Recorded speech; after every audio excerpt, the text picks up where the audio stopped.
Pour que cette histoire ait tout son sens, je dois préciser que je suis sourde profonde depuis l'enfance.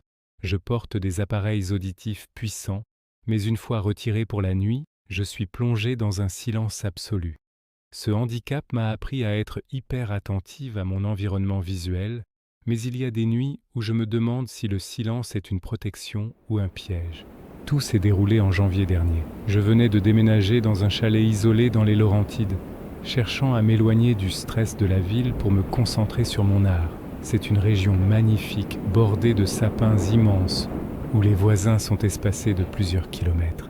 C'est ce que je voulais, la paix. J'ai un chien de berger, Atlas. C'est mes oreilles quand je ne les porte pas. Il est protecteur, massif et incroyablement perceptif. En hiver, notre rituel est simple. Une longue marche vers 15h, avant que la lumière ne disparaisse derrière les montagnes. Je me souviens précisément de cet après-midi-là. Le ciel était d'un gris lourd, promettant une tempête.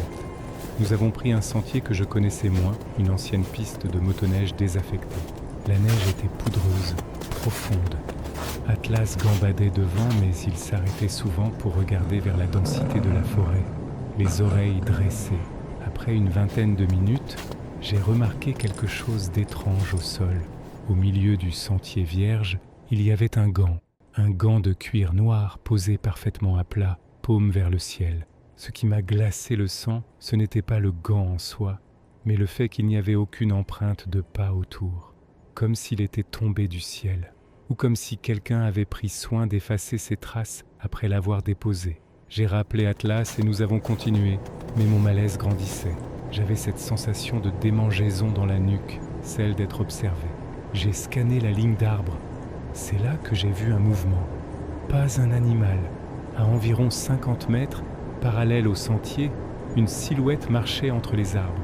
Il portait une combinaison de ski rouge vif, presque aveuglante contre le blanc de la neige. Ce qui était terrifiant, c'est qu'il ne marchait pas sur le sentier. Il avançait dans la neige jusqu'aux genoux, au même rythme que moi, imitant ma vitesse. Quand je me suis arrêté, il s'est figé instantanément, se fondant derrière un tronc de bouleau trop mince pour le cacher. Je n'ai pas demandé mon reste. J'ai fait signe à Atlas et nous avons fait demi-tour, marchant d'un pas rapide, presque une course. Je me retournais constamment. La tache rouge apparaissait et disparaissait entre les troncs, toujours à la même distance, toujours silencieuse pour moi. Je ne pouvais pas entendre le crissement de ses pas, ce qui rendait sa poursuite encore plus fantomatique. Je suis arrivé chez moi le souffle court. J'ai verrouillé la double serrure, tiré les rideaux et vérifié chaque fenêtre. Atlas tournait en rond, agité. J'ai gardé mes appareils auditifs jusqu'à 22h, sursautant au moindre craquement de la charpente due au froid. Finalement, l'épuisement a gagné. J'ai retiré mes appareils, plongeant le monde dans le néant, et je me suis endormi avec Atlas au pied du lit. Le réveil a été brutal. Je n'ai rien entendu, bien sûr. C'est une vibration qui m'a réveillé. Atlas grognait sourdement, son corps pressé contre mes jambes, transmettant les tremblements de sa gorge à travers le matelas. J'ai attrapé mon téléphone. 2h45 du matin. La lumière de l'écran m'a ébloui. J'ai regardé Atlas. Il n'aboyait pas. Il était en position d'attaque, fixé sur la porte de ma chambre qui était entr'ouverte sur le couloir sombre. J'ai remis mes appareils auditifs à la hâte. Le son est revenu d'un coup, amplifié et grésillant. Boum, boum, boum. Ce n'était pas le vent, c'était le bruit lourd et rythmé de quelqu'un qui frappait. Pas à la porte d'entrée. Le bruit venait de la fenêtre du salon juste en bas.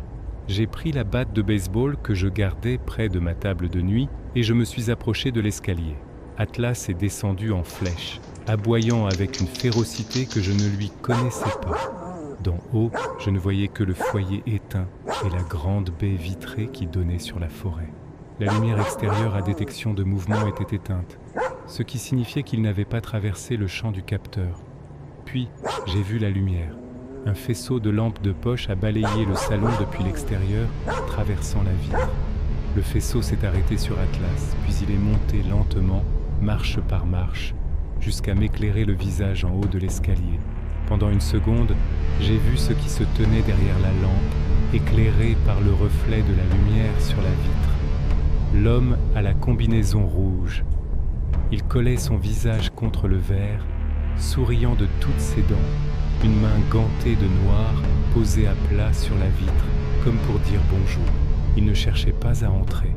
Il voulait juste que je le voie. J'ai hurlé et j'ai reculé dans le couloir, composant le 911 avec des doigts tremblants. Je me suis enfermé dans la salle de bain avec Atlas, la batte serrée contre ma poitrine, attendant que la porte d'entrée cède. Les minutes ont duré des heures. Je sentais les vibrations des aboiements d'Atlas résonner dans le carrelage. Je m'attendais à tout moment à voir la poignée tourner. Quand les gyrophares bleus ont enfin illuminé les murs de la salle de bain, j'ai cru m'évanouir de soulagement. La police a fouillé le périmètre. Ils n'ont trouvé personne. Mais ce qu'ils ont trouvé m'a poussé à déménager dès le lendemain. Dans la neige, juste devant la baie vitrée, il n'y avait pas seulement des empreintes de bottes. L'homme avait piétiné la neige pour dessiner quelque chose.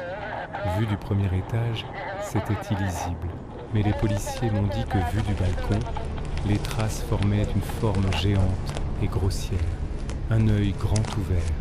Ils ont aussi trouvé l'autre gant de cuir noir. Il était posé sur le rebord de la fenêtre de ma chambre, au 2e étage. Il m'avait regardé dormir avant de descendre frapper à la fenêtre du salon. Je n'ai jamais su qui c'était. Je suis retourné en ville, dans un appartement au 3e étage, avec des caméras partout. Mais encore aujourd'hui, quand je retire mes appareils pour dormir, je ne peux pas m'empêcher de penser qu'il est peut-être là, dans le silence, à me regarder de l'autre côté de la vitre.